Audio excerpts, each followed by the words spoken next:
Good evening. Welcome to Hillsdale College. My name is Elliot Gaiser. I'm here to tell you about the art of disadvantages. There are four key elements to a disadvantage. You can relate them to one of two stock issues. As you understand, you can win as the negative if you win any one of the four stock issues. The stock issues that you'd argue significance or solvency can relate to disadvantages. Let me tell you how. In terms of solvency, you can make the argument to the judge that the case not only does not solve their problem, they make it worse. Thereby, the issue of solvency should flow to the negative team. In terms of significance, it's a little bit more complicated. The way you'd make the argument in terms of significance is with a net benefits paradigm. You look at the benefits of the affirmative team and you look at the negative consequences, right? The deleterious effects on net, and you weigh them like scales. Significance is a relative term. In fact, I'm significant in proportion to a mouse, but I'm not significant in proportion to a whale. And a whale would be significant in relationship to me. Significance is a term of relativity. So the question would be, if the disadvantages, if the unintended consequences are worse than the advantages become insignificant in relationship to the disadvantages. The harms may be bad things, right? They may cite a harm, but those harms are insignificant in relationship to the negative, unintended consequences of the case. All right, so how do you run a disadvantage? There are four key elements to a disadvantage. The first we call in collegiate debate uniqueness. It's almost like the inherency. It's the status quo. Things are going along hunky-dory, number one. Number two, the link. What is it about the case that causes this very bad thing to occur? Where does the case trigger the disadvantage? Number three, what we call the brink. What happens after the link? What are the logical steps that you need to take before you get to the fourth element? The impact, the thing that is so significant that in relationship to the advantages and harms, the affirmative case is insignificant and the negative team should win. So let me relate these things to something that you may know a few things about. Well, I don't know. The agricultural production of food. More importantly, the federal subsidies on those food items. Let's take soybeans, for instance.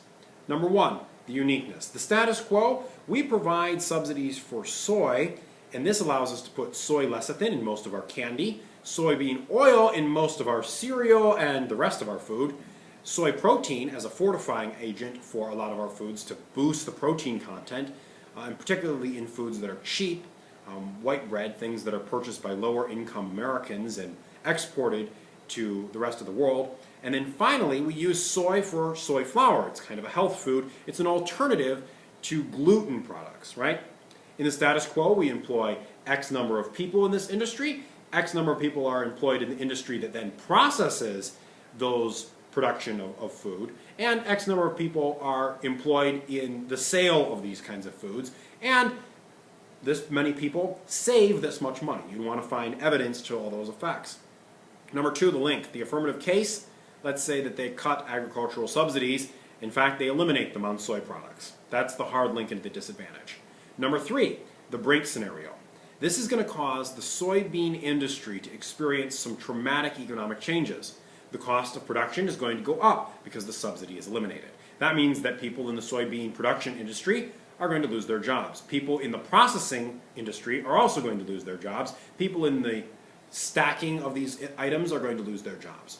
This leads us to number four, the impacts. These people losing their jobs is bad enough, but not only will they lose their jobs, but a lot of the people that depend on a cheap source of food in the United States are going to see their income shrink, their standard of living fall, and the fact of the matter is their lives are going to be made significantly worse. People who can't afford other kinds of food are going to see the prices of food potentially reach to the point where they're going to have to start cutting their meals.